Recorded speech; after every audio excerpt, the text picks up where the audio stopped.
সিলেটের আইন শৃঙ্খলা কেমন আছে তার থেকে বেশি গুরুত্বপূর্ণ হচ্ছে সিলেটের আইন শৃঙ্খলা পরিস্থিতি আমরা কেমন দেখতে চাই। প্রথম হলো, সিলেটে আমরা কোনো মাদকের আনাগোনা দেখতে চাই না। দ্বিতীয়ত, সিলেটে আমরা কোনো অনলাইন জুয়া দেখতে চাই না। সিলেটে কোনো কিশোর গ্যাংয়ের তৎপরতা আমরা দেখতে চাই না। গত 2 ঘন্টা যাবৎ আমি সিলেট মেট্রোপলিটন পুলিশের কমিশনার এবং তার অধীনস্থ কর্মকর্তাদের সাথে আমরা দীর্ঘক্ষণ বৈঠক করেছি। এই বৈঠকে আমার সাথে সিলেট সিটি কর্পোরেশনের প্রশাসক মহোদয়, জেলা পরিষদের প্রশাসক মহোদয়, ডেভেলপমেন্ট অথরিটির চেয়ারম্যান, মহানগর বিএনপির সভাপতি, সাধারণ সম্পাদক সহ আমরা ছিলাম এবং এবং আমাদের সিলেট 6 আসনের মাননীয় সংসদ সদস্য জনাব ইমরান আহমেদ চৌধুরী ছিলেন। তো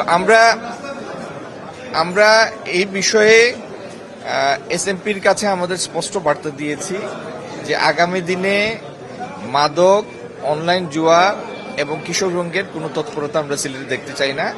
এবং এসএমপির কমিশনার মহোদয় আমাদেরকে আশ্বস্ত করেছেন যে এই জন্য যে কাজ করা দরকার আইনের ভিতরে সেই কাজে তিনি করবেন এবং আগামী দিনে এই সমস্যাগুলি নির্মূলের উদ্যোগ নেবেন। মার্কিন শুল্ক সেটি তো শুধু বাংলাদেশের জন্য না, তবে সব থেকে কম শুল্ক আরোপ করেছে যারা যে সমস্ত দেশের উপর রেসিপ্রোকাল টেরিফ, যেটা টেরিফ, সেই কম টেরিফ ধার্যকৃত দেশের মধ্যে বাংলাদেশ একটা। এই মুহূর্তে বাংলাদেশের উপরে সাধারণ শুল্কের বাইরে 10% টেরিফ প্রয়োগ করা হয়েছে। এটি সর্বনিম্ন, আরো কয়েকটি দেশের এরকম আছে। আর ভারতের যে ব্যবসায়ী নেতৃবৃন্দ এখানে এসেছেন তারা বাংলাদেশে বিনিয়োগের ব্যাপারে আগ্রহী। তাদের মধ্যে কেউ কেউ ইতিমধ্যে বাংলাদেশে বিনিয়োগ করেছেন। তো তারা চান আমাদের যে ল্যান্ড বর্ডার সেগুলি পুরোপুরি আবার ফাংশনাল হোক। তারপরে এগুলি বন্ধ হওয়ার কারণে তাদের কাঁচামালের মূল্য বেড়ে যায়, সেটি তারা জানিয়েছেন। এবং তারা দুটো প্রস্তাব করেছেন।